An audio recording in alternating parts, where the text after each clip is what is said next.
Assalamualaikum warahmatullahi wabarakatuh. Saya Vivi Nur Hidayati, peserta PKDP Universitas Islam Negeri Salatiga tahun 2025. Video ini merupakan salah satu tugas dari kegiatan PKDP yang menunjukkan bahwa kita melaksanakan pengajaran sesuai dengan RPS yang kita buat kemarin.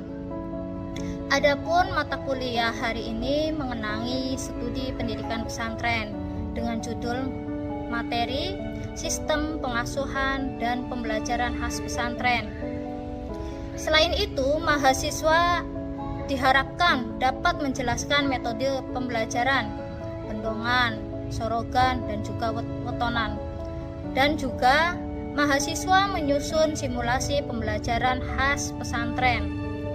Pada teman-teman mahasiswa, sebelum kita melanjutkan materi minggu ini, mari kita kembali secara singkat. Pada pertemuan sebelumnya kita telah menganalisis karakteristik pesantren Salafiyah dan Kholafiyah. Pesantren Salafiyah dikenal dengan pola pendidikan tradisional yang berbasis dengan kitab kuning dan juga penguatan nilai-nilai keagamaan.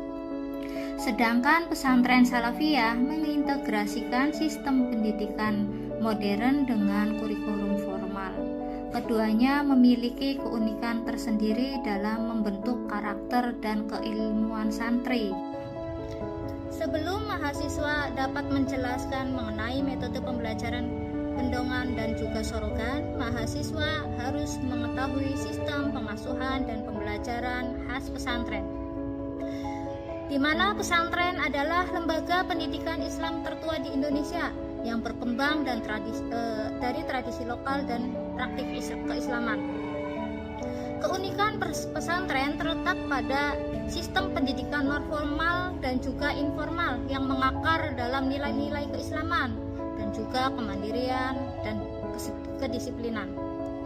Ada dua aspek penting dari sistem pengasuhan dan sistem pembelajaran pesantren. Sistem pengasuhan di pesantren itu ada 4. Yang pertama, pengertian pengasuhan di pesantren melalui proses pembinaan kepribadian santri yang secara holistik. Pertama, spiritual, moral, sosial, dan juga emosional. Tidak hanya peran pengajar atau ustadz, tetapi juga kiai, nyai, dan juga senior. Yang kedua, prinsip-prinsip pengasuhan. Ketaatan kepada kiai menjadi figur sentral para santri dan juga belajar hidup bersama, disiplin dan juga tanggung jawab atas aturan-aturan yang ketat mengenai waktu apa aja, waktu belajar, ibadah, dan juga aktivitas sehari-hari. Nah, keteladanan itu melalui nilai-nilai yang lebih banyak ditransmisikan melalui praktek langsung dan juga uswah hasanah. Dan yang ketiga, bentuk pengasuhan. Asrama atau makhad, tempat pembinaan karakter, kegiatan rutin melalui sholat berjamaah, pengajian, terus melayani pondok, dan juga kegiatan malam. Tarbiyah zatiyah atau pembinaan diri dari dalam seperti melalui mujahadah dan juga riyadoh. Dan yang terakhir, nilai-nilai yang ditanamkan melalui kemandirian, kesederhanaan, toleransi, moderasi beragama, dan juga kepemimpinan. Materi selanjutnya mengenai sistem pembelajaran khas di pesantren. Yang pertama, ciri-ciri umum itu berbasis kitab kuning. Nah, terus yang kedua, model halakoh. Guru itu membacakan kitab dan menjelaskan, santri itu menyimak lalu mencatat. Dan yang ketiga, sanad keilmuannya.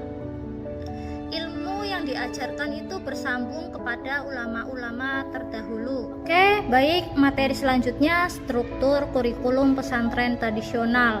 Itu melalui tidak formal seperti sekolah umum. Fokusnya kepada apa aja?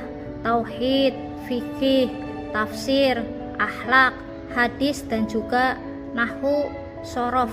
Itu pembelajaran tata bahasa Arab. Nah, metode pembelajarannya apa saja sih?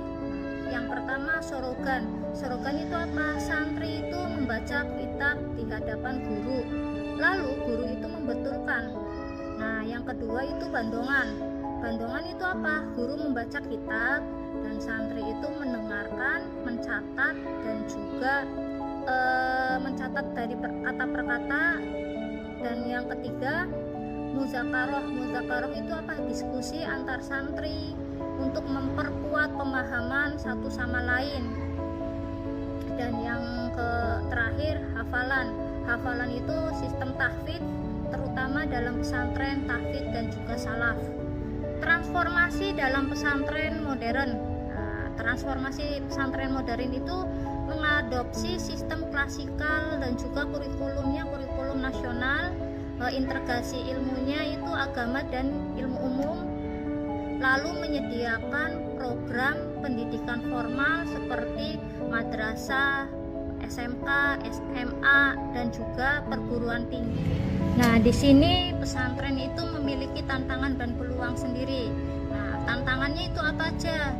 Pertama, modernisasi yang menggeser nilai-nilai tradisional, lalu standarisasi kurikulum, dan keterbatasan fasilitas SDM. Peluangnya apa aja? Peluangnya pesantren ini sebagai model pendidikan karakter nasional. Nah, penguatan peran pesantren ini dalam pendidikan moderasi beragama, digitalisasi sistem pengajaran kitab kuning. Materi kuliah hari ini dapat saya tutup dan disimpulkan bahwa sistem pengasuhan dan pembelajaran di pesantren itu bukan hanya sekedar sarana pendidikan saja, akan tetapi juga sebagai bentuk pembentukan karakter, spiritualitas, dan juga nilai-nilai dalam kehidupan. Nah, keunikan inilah yang menjadi pesantren tetap relevan hingga kini. Terima kasih, cukup sekian dari saya. Wassalamualaikum warahmatullahi wabarakatuh.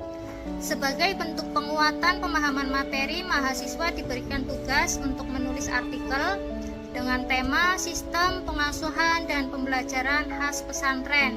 Nah, melalui artikel ini mahasiswa diharapkan dapat mendeskripsikan karakteristik sistem pengasuhan dan pembelajaran yang ada di pesantren, dan yang kedua menjelaskan peran kiai, ustadz, serta lingkungan dalam proses pendidikan santri, dan yang ketiga menganalisis kelebihan dan tantangan sistem di era tersebut. Nah, artikel ini ditulis dalam bentuk esai ilmiah dengan bahasa yang komunikatif dan dikirim melalui email yang ada di bawah sini.